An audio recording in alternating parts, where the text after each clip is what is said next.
भैया हो, हर कोई चाहेला अपने माई बाप अपने परिवार के साथ अपने गांव में ही रही, लेकिन भैया हो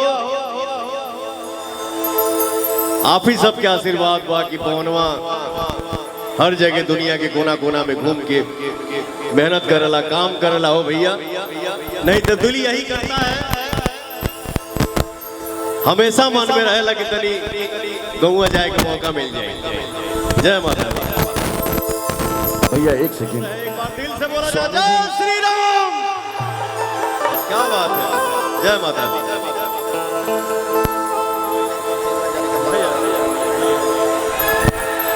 जोरदार ताली बजाइए एक बार आप लोग। और भैया भैया एक सेकंड, स्वामी जी के चतुर्थ और भी भैया हो, हर कोई चाहेला अपने माई बाप अपने परिवार के साथ अपने गांव में ही रही, लेकिन भैया हो आप ही सबके आशीर्वाद बाकी पवनवा हर जगह दुनिया के कोना कोना में घूम के मेहनत करला काम करला हो भैया, नहीं तो दिल यही करता है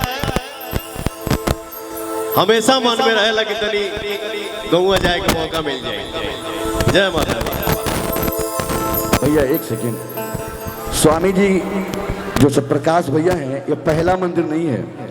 झारखंड राज्य में एक पलामू जिला है बराही, आपको भी इसमें निमंत्रण गया था, आप बहुत बिजी थे उस डेट में। वहाँ पे 105 फीट का हनुमान जी सतप्रकाश भैया ने बनवाया है और 351 फुट का तुरंत मंदिर बनने जा रहा है भैया। हम लोग चाहेंगे उस कार्यक्रम में आप जरूर आए, आपके हाथ से हो।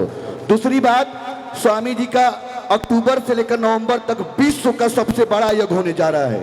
1011 कुंड बन रहा है और स्वामी जी बोले कि पवन जी आएंगे। पवन जी हमारे शिष्य नहीं, मेरे पुत्र हैं, तो बिल्कुल एक बार जोरदार ताली बजाइए इनके लिए।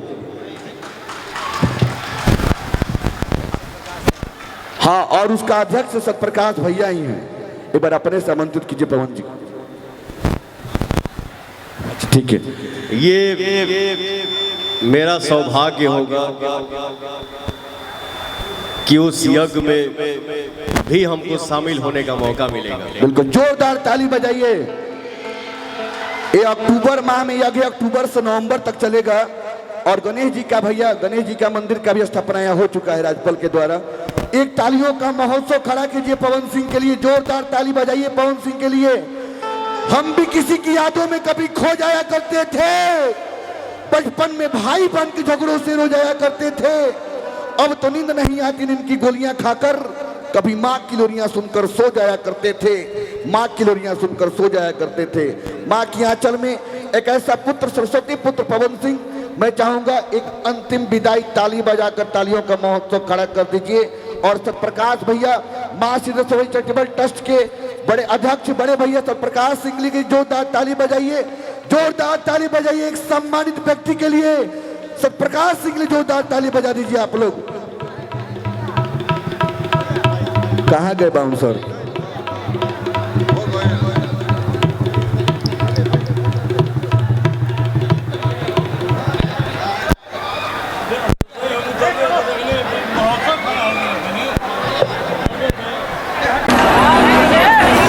मंच के सामने जितना भी हमारा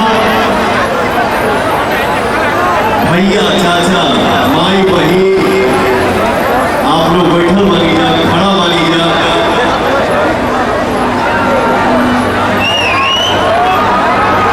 मैं शुरू से यही बोल